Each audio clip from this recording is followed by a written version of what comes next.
Matapos ang higit 2 dekada, opisyal nang binuksan sa publiko ang PsyKit o ang Sexual Assault Investigation Kit, isang tool na tumutulong sa mga medical professional na maayos na makolekta, mapreserba at ma-register ang biological evidence.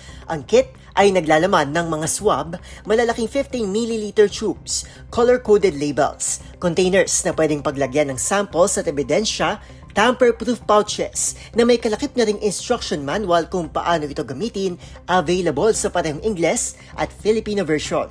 Bawat kit ay may 2 set. Isa ay pinapadala sa laboratorio para sa analysis, habang ang isa pa ay nananatiling sealed sa ilalim ng custody ng collecting agency upang masiguro na may sapat na ebidensya kung sakaling mag-request ng karagdagang test ang korte.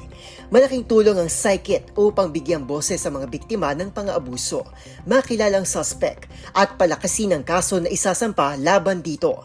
2003 nang simula ni Frederick Delfin, isang research associate sa University of the Philippines, ang isang local rape kit bilang bahagi ng kanyang master's program in molecular biology and biotechnology. Ipinagpatuloy naman ito ng hiwalay na team na siyang lumikha ng prototype sa pakikipagtulungan sa iba't ibang institusyon, kasama na ang World Bank. Para sa DZRH TV, ito si Arnold Herrera. Una sa Pilipinas, una sa Pilipino.